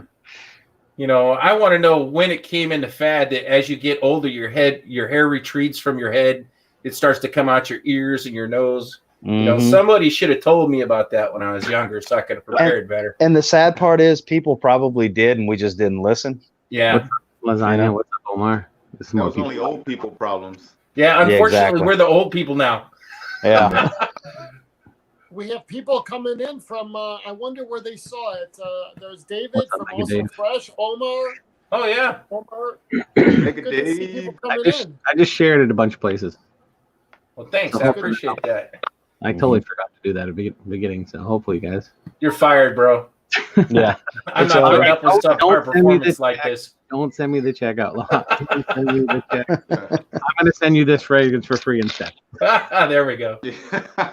This is one of those clones or those things. So, George, you were talking about like people Fake making fragrances. possibly trying to take imagine they add like 5 ml of the real juice to this, and then they just add perfumer's alcohol and other additives. This wants to be Baccarat Rouge 540 X-Straight. It's one of the Russian ones. I ordered it just to try it compared to the real ones to do like a side-by-side comparison. When you smell to your nose, it smells like the fragrance. When you wear it, and I actually have only worn it on like a shirt, and I was glad I didn't spray it on my clothing. It was gone within like 2 hours. But I won't say any more because I want James to be like, "Oh yeah, let me get my example of this." Yeah, So you said because the that's one of my favorite fragrances. If I can Crushed afford to diamonds. shower in that. Ooh. You said the Russian ones. What do you mean? A lot of the fakes come out of Russia? Yeah. Is that what A ton of them. Yeah. So what they do is the Russian Federation, or whatever the heck it's called exactly, they make their own versions of these fragrances and try to sell them online. Like if you go to Wish.com, things like that, you're Or probably eBay. eBay's full of them too. Yeah. eBay huge. This one here's a fake one. Completely fake. Let me see that one. The Aventus. Yeah, Hey, two my lines. favorite knife builder's in the house. But this one smells good. Like this one actually smells really Oh, good. Fernando's in here? Yep. Yeah. I'm sorry, man. I didn't How mean much to is step it? right How on much what is you were it? saying. That was kind of a No, rude thing for me to It's do. like, I I'm apologize. bored, whatever. Hey, look, Fernando's in here. I got a GIT, same scenario. Early on, I bought it, and the only reason I held on to it because I now that I got a real one, I want to do a side by side to kind of show people what to look for. Yep. It's huge. And they've done it on all types, not just really expensive fragrances. I have a bottle of Paco Rabanne Privé that is a straight fake as well. So they have faked just about anything and everything that you could think of. Fake Sauvage. Yeah. Well, Dinsmore, amazing. you just full of fakes, huh? Good Lord. Wish had a big deal. How do you have all these fakes? the imposters or whatever, Michael? So I ordered them off of the same website. Once I got one in and realized it was fake, I wanted to try to see what the other ones were like when they came in. So this one here, I've done too many comparisons to. Like, this is the real one here. This is the fake one. But before tinkering with it so much, the cap used to be silver too. But there's like you can't see it fully, but there's like a magnet in the top of this that used to stick to the metal cap on the top of this, which made it seem like the magnet was working properly, which is one of the twists was. So before I ever got into actually having the channel and things like that, I would do an example video of what to look for. Like, that's a real bottle. Yeah, with the twist. With the magnet. Because the magnets only line up in a certain spot. On the inside, there's the butterfly or bee, whatever it is. The embossing on top, they can recreate whenever they want, so that's easy. But there's a lot of other things you can't see inside the bottle. Not to go crazy, I don't have a light behind here, so it's not helping much. But you can't see the actual hose going down the bottom there. On the fake, you can see it. See it? So I did a whole video on the comparisons, and I did that. I did an Aventus one. I did a few different ones, and people were like, "These are great. These are awesome." And then about a year and a half later, I started doing YouTube stuff. So here we are. Here we are. For them to do that, like for them to do to go and buy molds for like the Creed, it's a lot to do it. And if they're being made in China, the minimums, like with the Italians, they have like a 50,000 piece minimum. Oh, that's definitely fake. They didn't even make Viking back when they still had those 4-ounce bottles.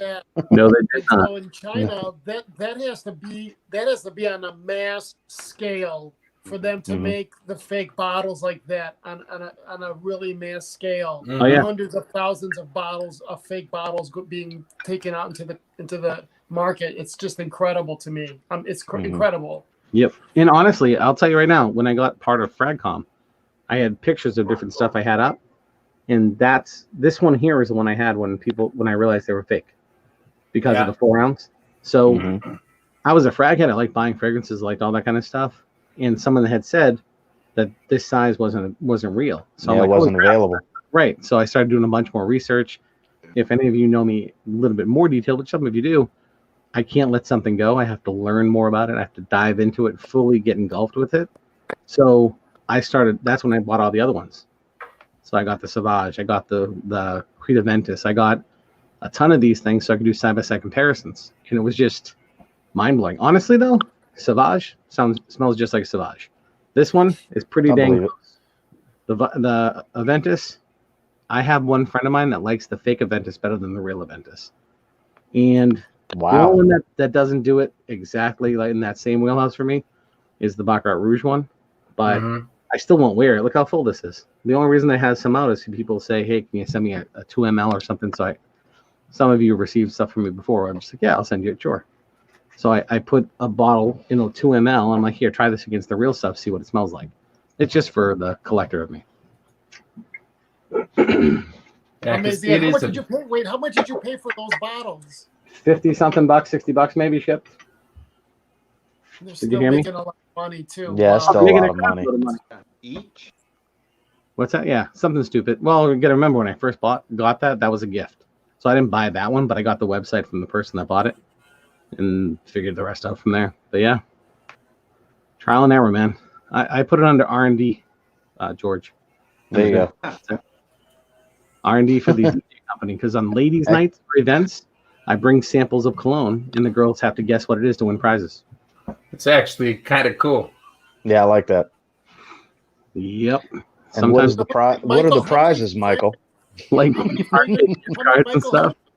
How many fragrances do you send out a month? I think Raymond is here too. I think Raymond does it too. I've gone way down because I just stopped doing as much of that, especially with the YouTube channel. So I mean, as of right now, if I send out 10 a week, maybe. But because I can say firsthand, like before Mike started his channel, you were doing like what, 8 raffles a day just in my group alone, not counting the other groups you're doing. Never mind PMs and private messages. Yeah, in a lot of times for me right now, I'm trying to do 1 to 5 a day. With everything that's going on, it could be more. You don't know. It all depends. But I also, so George, this was going along with your story about going to pick up your fragrances. I order my bottles from the UK. Okay, so they're really nice, heavy, dense bottles. they're expensive. They cost me a good amount of money because I don't like using subpar products. And until yesterday, I had no more bottles left. And that was so everything I've been putting up is the same stuff that I decanted almost 2 months ago. Because for me to place an order, even in my small world, it's a minimum of $1,000 to $2,000 for the smallest order I can place, just for the empty bottles. Jesus. Yep. Which, again, George, goes along with what you said before. Never mind the fact that you have to do all the R&D, all the homework, all the building, getting the right bottles, testing, getting it through all the stuff you have to do. This is just a basic bottle I'm buying. Well, it's a nice bottle, but still, the expenses are crazy. Someone says Dinsmore is doing less waffles because he bankrupted half of FragCon. What does that mean? Because of how many bottles I shipped out. I literally would do 5 to 10 a day per different groups sometimes. Yeah, per group. It was crazy. But then I would give away like 10, 15, 20 at a time. And then people don't see the other side of it. I get DM messages all the time from different people talking about stuff, and I just send out fragrances all the time to people. Like literally, as long as the cost is I didn't lose any money on anything, then I can ship out some free stuff to people, because not for nothing, to buy the next fragrance to do a review costs a ton of money. Even right here in front of me, I have like $700 worth of fragrances. And the only way I could buy these was not keeping full bottles back here. Yeah. I was just going to say, you have it in front of you and back of you. You have more than, you've got a lot more behind you, both you and Noe. It's definitely true. So there's a I need to get into decanting. What's that? You guys both look like you're at Sephora. Oh, yeah. But like Sephora don't have that many fragrances. No, they sure don't. Not the one here in Lawton, Oklahoma. I've been to many of them. They ain't got nothing on either one of those walls. I partly blame Ross. Hey. Ain't my fault. I started watching them. It was like boom, boom, boom. But that's like, see, like Feve, this isn't my collection still, but you see how a little bit of juice is left? Because I got rid of the rest of it, because you have to be able to buy the next bottle if you're going to do it. This isn't one of my favorite fragrances, if you can't tell, because I didn't keep a lot. But you got that's one thing that I have been. I totally missed the whole decanted thing. With all the crap that I have in the studio, I have never done that. Me either. Yeah, it's also fun. Like, some of it's cool, because I started by trying to win the waffles and buying some of the bottles from people in the group. I didn't own anything other than Green Irish Tweed before I got into FragCom. So for me, getting like my first bottle of YSL YDP, I did buy it in the store, but to buy the next fragrance, I had to decant 90% of it or 80% of it, keep some for myself. And then I was like, man, I really like this. And it came up again at a really good price on FragCom, and again and again and again. But then it goes to the bottles in the way that I decant the stuff. Again, we talked about just putting the stuff in the envelope and shipping it. That's $5 by itself for a local post place. But the bottles cost me almost $8 each shipped. Plus, you put them in a box every single time too. Yeah, you always have a nice little box that you package them in. The plastic wrap, the packaging, the shipping label, the printing for the shipping. I mean, there's a lot to it, but in reality, let me ask you something, Michael. And I don't want to know your particular, but let's say someone buys a bottle for $100 and decants it, and the person has a little left over. How much is he really making? Does it become something that somebody? I'm just trying to get a generalization. Like, that's fine. That lucrative or do you think people are decanting just to break even, to buy more fragrances? Some people to make profit, some people to break even. For me, I'm negative $7,700 from last year. Okay. So, and that's the literal number I just did in my paperwork. I had to do tax stuff. So I'm negative almost $8,000. Even though everyone thinks you make a ton of money on these things, it's not even close. The amount of bottles I haven't even opened yet, that to do like testing and doing whatnot, or even decanting. But the last time I placed an order for the glass bottles was almost $3,000.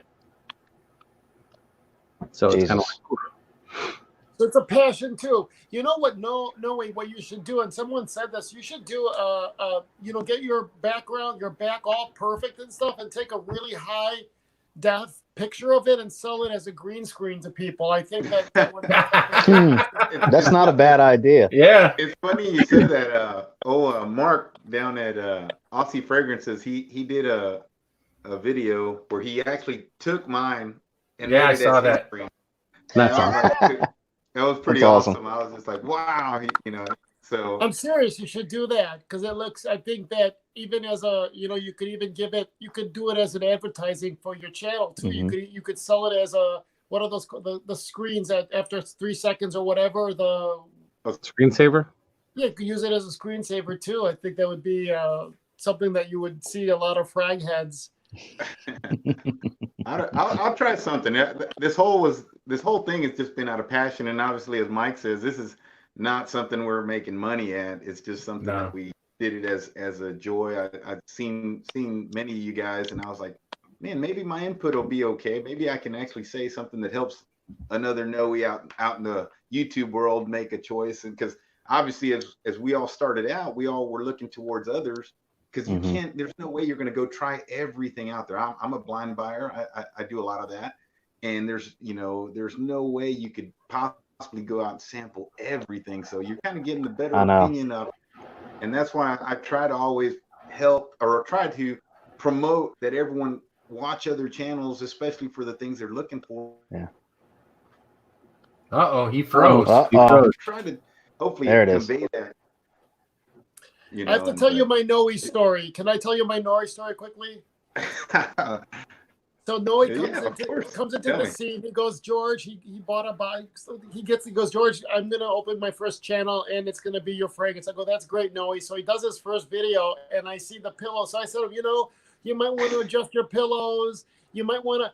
And then like a week later, I look at this background. If you guys look at his first video versus this here, what he's got going on, I was like, Jesus, here's me telling him about his pillows. This behind him.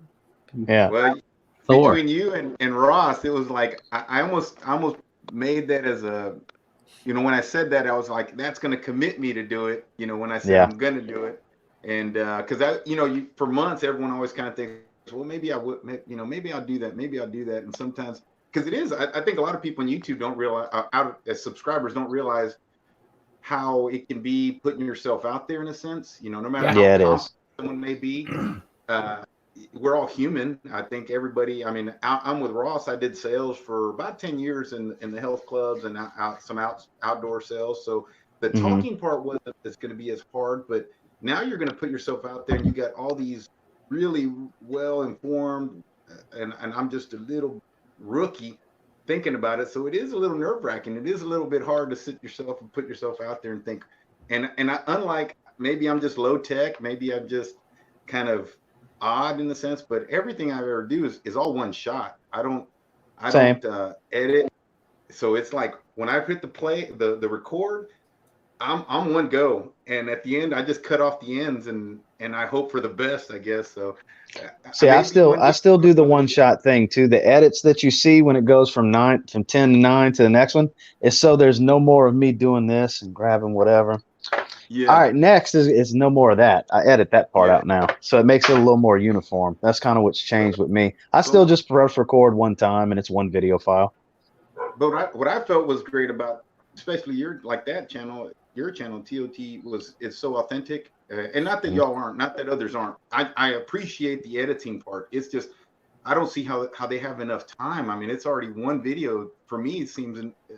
Even just that little bit that I do, it adds time. Like I was telling George not long ago that a 15-minute record will then take another 20 to 30 minutes to do the little bit of editing, adding words and throwing my intro in there and adding the transitions, and then another 20 minutes to 30 minutes for it to save in 1080p or 1440p, depending on the length of the video. I might do 1440p, and then on top of that, uploading it to YouTube, and while it's uploading, I'm making my thumbnail. I'm adding that to it.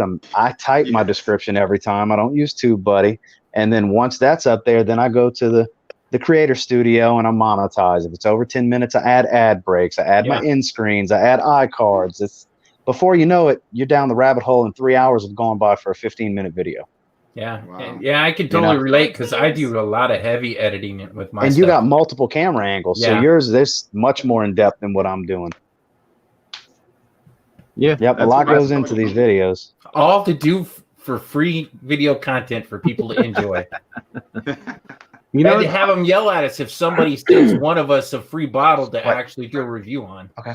That's one thing I've never understood. You know what? Yeah, I was going to say you're right. That doesn't really make much sense, but it's funny for me. So right here is where the camera is. I'm pointing to the side of this camera is where my camera is. So I literally stand back here, and then it's a go time. I can't tell you until I figured out what the heck like my opening phrases were going to be. Like, hey, YouTube, or whatever the thing was, how many times I messed up that thing and said the wrong channel name, said the name of the company. Some of the outtakes are priceless. Like, my son gets in on some of the videos with me. We'll do the one niche, one designer fragrances together. And it's hilarious because one day we did it, and I did the whole recording standing behind the camera, pressing record, but I was opposite. So I was pressing stop when it should have been recording, and I was only really recording the outtakes. So he's over here, and I can't even make this stuff up because, let's just face it, the little kid's funny as heck. So I would say, he's like, I messed that one up, Dad. And it was like whatever he would do.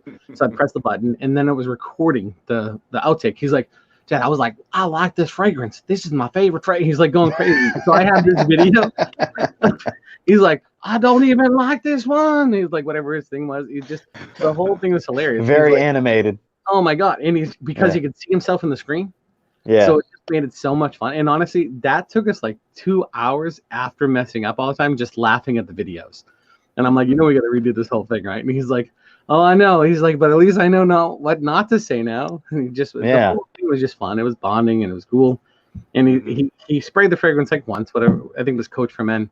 And he's like, I like this one. It reminds me of this movie I saw with my buddy that blew up stuff. I'm like, okay, I guess we can use that as your reference if that's what you want, bud. Well, that's a unique experience, because think back to when you were his age. The world was different. That's the same experience you're having with your son. You couldn't necessarily have with your dad back then. Oh, no way. Because the age of technology that we're in, Yeah, definitely some fun stuff. We get some tons of comments on the side. I wonder if we can answer any of these.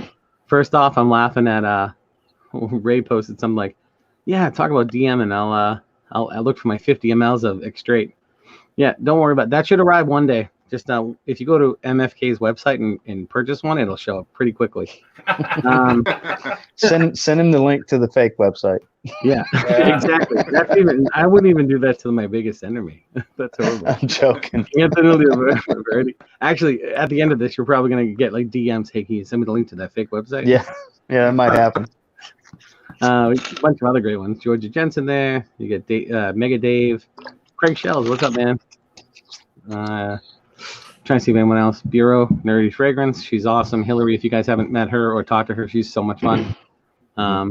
Let's see. There was a couple other ones in here, too. Anthony, always involved in these live chats. He's just super friendly.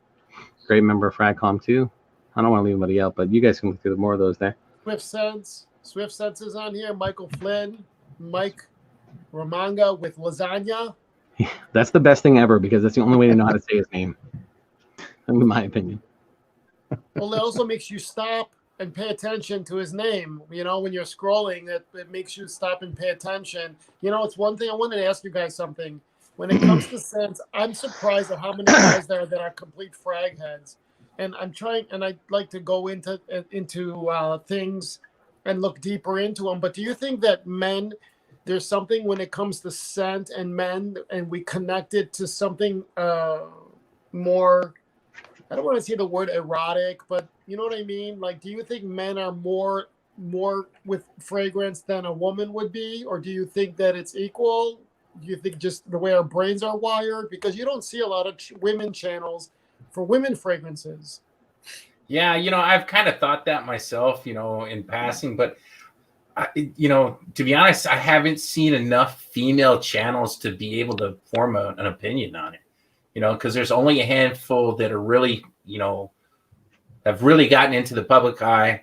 That's Debbie Rowling, Curly Scents, that have a big following. And to me, that's about the only ones that really ring a bell that are in, what would you say, in the echelon of people that have a large viewership. The rest of them are small channels like we are. James, highlight Hillary's comment, man. Right there. That's a great one. The Bureau, Nerdy. If you can. Yeah, I'm doing it now. Excuse me. There we go. Well, a lot of fragrances, women's fragrances, aren't great. With that being said, honestly, I know more women that I've asked them before what they like or things of that nature, and they all say just something that's clean because I don't. Whenever I smell them in the stores, I don't really like them. And then I say, well, what about guys' fragrances? Well, then they'll say, well, that's a different story. I'm like, well, what do you mean? They're like, well, some fragrances on guys I really like to smell because it's more attractive or it attracts them. It could be, respectful. They just see a different side of it because, again, it's another sensory being used towards something else you may have interest of. If that makes any sense. Excuse me.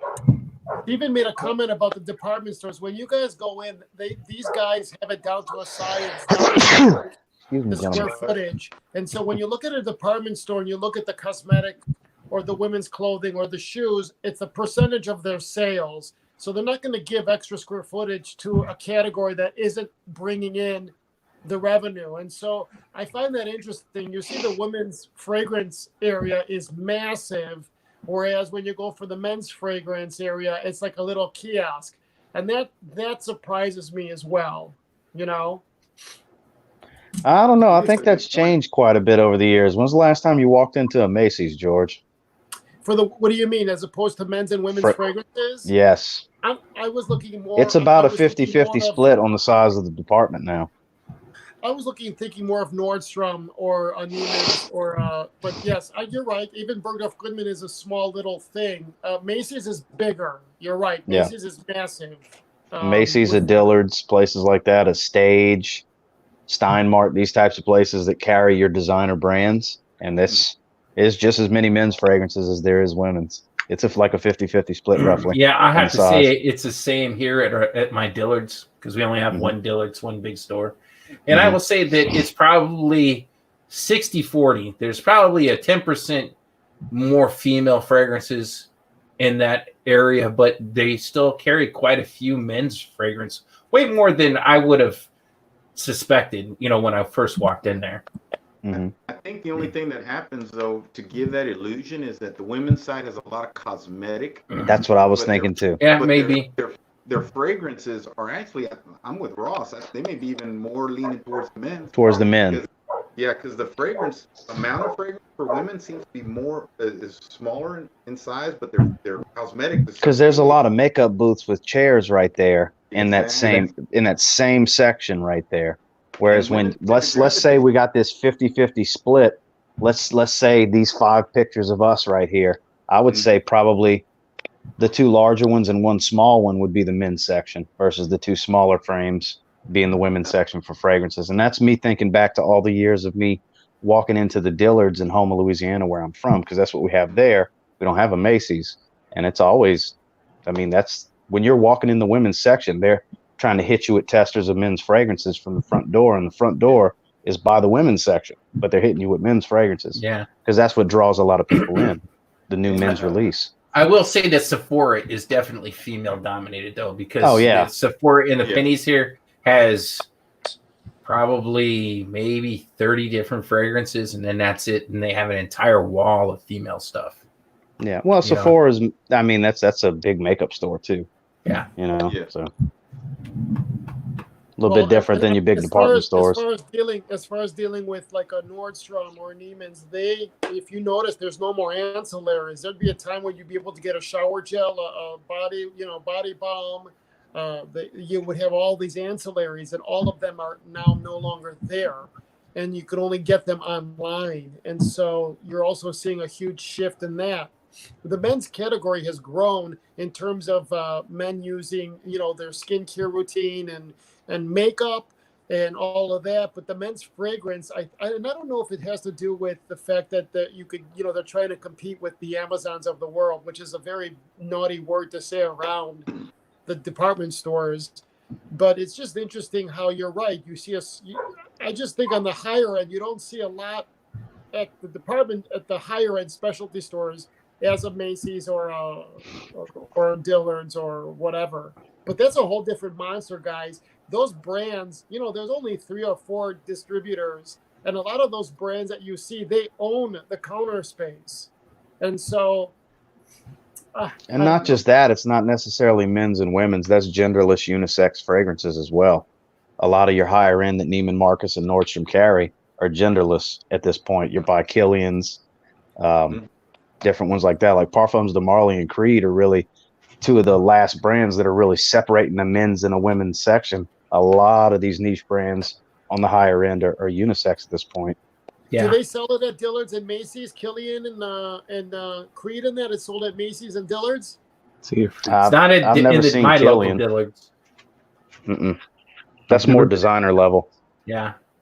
You got to go to an actual... Your Tom Fords are going to be like the highest end in stores like that, really and truly. I mean, I say that I haven't thoroughly investigated, but based on what I can remember. And that's Estee Lauder. They own half the freaking floor there between Origins and Estee Lauder and Tom Ford, and they own all of those brands. Isn't Tom Ford processed through Estee Lauder? Yes, it's made by Estee Lauder. It's licensed. Tony in London's going to bed. Good night. Good night, Tony. Night, buddy. Yeah, I had a friend, or a FragCom friend, we'll call it, that had wanted to swap some sort of fragrances with me. He's actually local to here, somewhere in New Hampshire, if I'm correct. And we met in Massachusetts to meet up to do like a swap. And I think I traded him a Frederick Malle for, I think I said it before, for 3 200 ml bottles of Paco Rabanne. It was 1 million Privé and Lucky. So I traded him that one bottle for all 3 of those. Nice. I was like, that works for me, man, especially where I decant or whatever. But those bottles were great for me. I'm like, this is a great deal. When I met up with him, he had like 1 liter flacons of all the Tom Ford stuff. Wow. And he had a ton of other stuff. And I'm like, what? And he basically said one of his friends was a huge representative for what was the company? Estee Lauder. Estee Lauder, thank you. Yeah, Estee Lauder. Mm-hmm. So whenever they have a defect or a damaged thing or something like that, he just gets them all. Oh my God. Like, that's incredible. I want to have that dude as my friend. Wait, say that again. Hey, wait, say that again. Yeah, there you go. So he said his friend is flag went up. Yeah, exactly. For Estee Lauder, right? Some big wig. So when that person goes and picks up the disposals or the trash ones or whatever they are from the different stores, okay, whether it's returns, I don't know exactly what they are. They get them from. This friend gives them to him. So it's the representative from Estee Lauder that has to write the credit for the store. So like it would be almost like if you went and picked up yours personally, George, and you gave them a credit slip back for future purchases or something like that. Right. When that happens, that Estee Lauder friend either gives or sells them to this guy. But the demo products from the store, the reps picking up stuff that's been damaged, open, stuff like that. Yeah, it's not from the store itself. It's from the representative from Estee Lauder because they would just have to scrap them. So he has all these things. Yeah, because they can't be repackaged and resold. Yeah, and she's able, and he said she when he mentioned it, but maybe he's able to buy from her at a discount or something, which is why he got the 1 liters, but I'm not sure about that. He didn't share that much info. But yeah, kind of crazy. That's when I learned Estee Lauder was the one packaging a ton of these things. He rambled off a ton of brands that they make. So a lot of these same thing with L'Oreal. A garage filled with all of the fragrances they get every 6 months. They get the new releases, or they have, the testers that they go into the stores and they flip flop or stuff like that. Nordstrom has dramming, which is, you go in there and you fill up a little Nordstrom vial. And so they get supplied dramming oil, dramming juice. There's a jug like this much, and they pour it into their drammers. Those are the things they get. The drammers. Yeah. Sorry. It has to be from that then. It has to be the dramming of it. We used to have people selling, because we had, back in the day, we had, 40 people in the field, and they would take the sampling and sell it.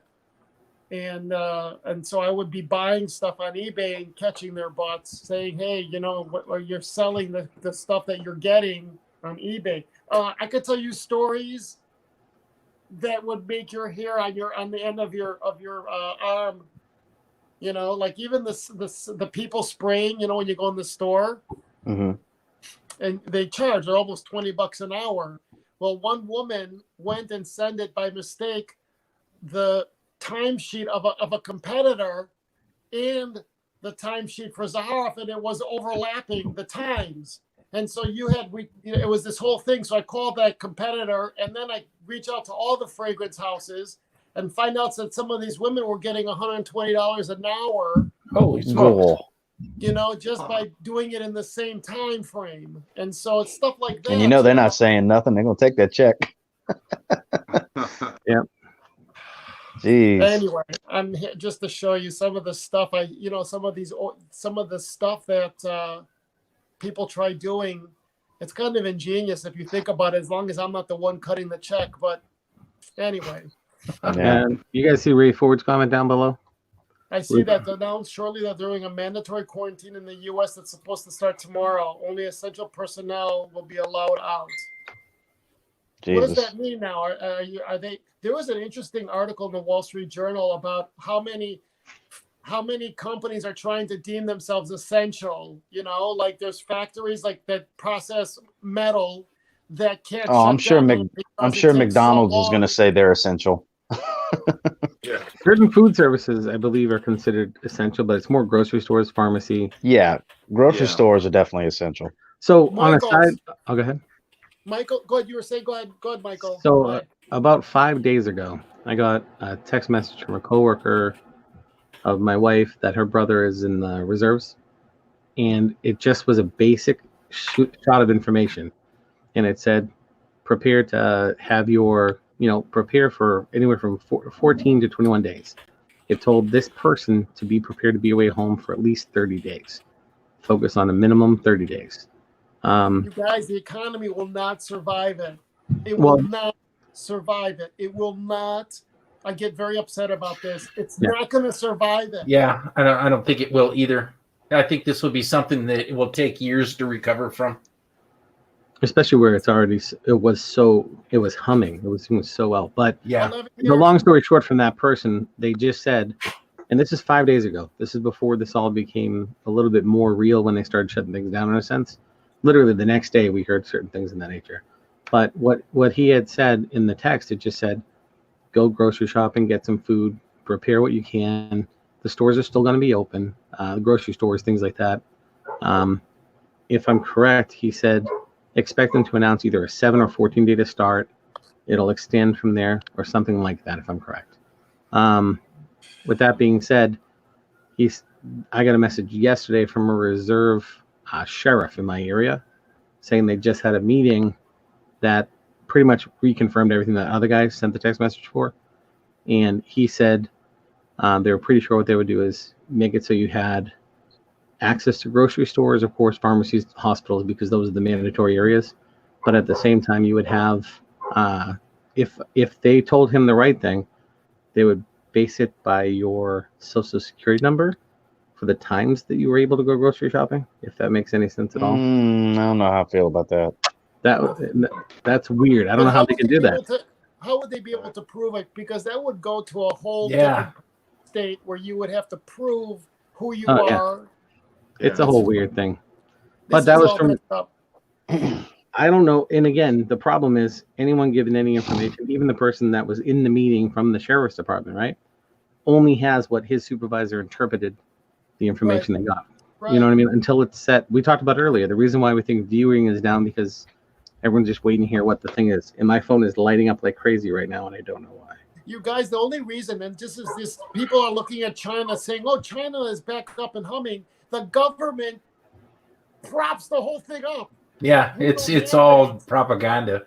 Anything coming out of China, you can't believe. China. The industry. China, They're covering. Where's it from? It's from China. China. The Chinese government is bankrolling the whole thing. Yeah. You can't do that here. They're nowhere near the level of how we are.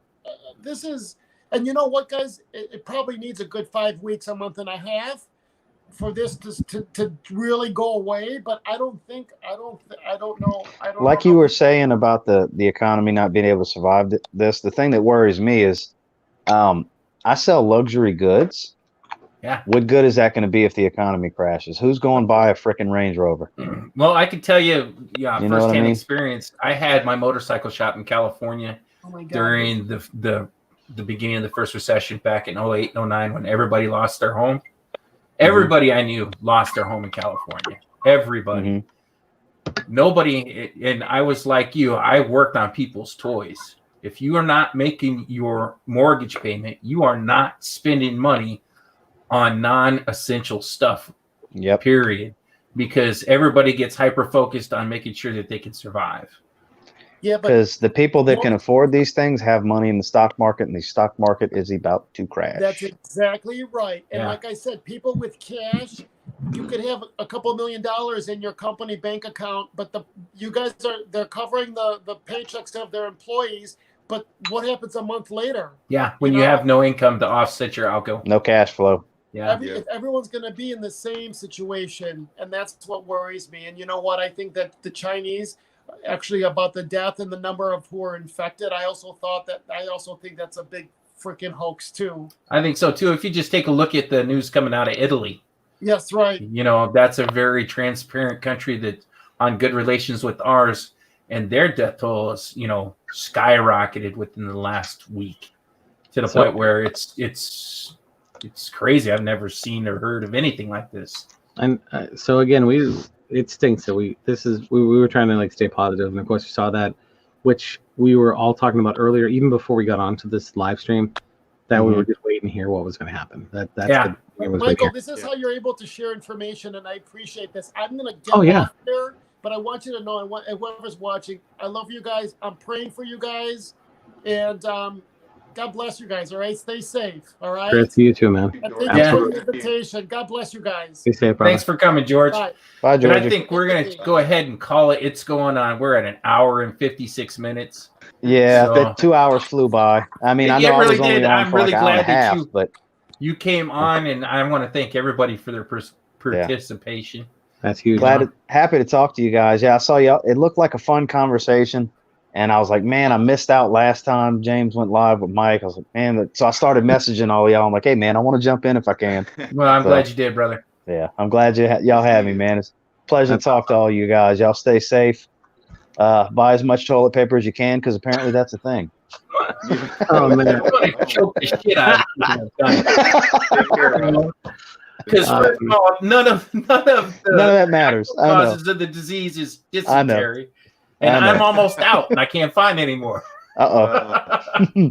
Oh, man. Well, all right, guys, man. I want to say thank you one more time to everybody that's took the time to sit here and listen to us. Nice, Mike. Talk. I really appreciate it. And thanks to all of my buddies that came on. So until next time, remember, there is no bad time to smell good, and we all smell good today. There you go. Have a good one, everybody. Take care, guys. Bye. Bye. Uh-oh. Is it really off? Hi, guys. I'm still here, I think. I don't think he canceled the live button. See ya.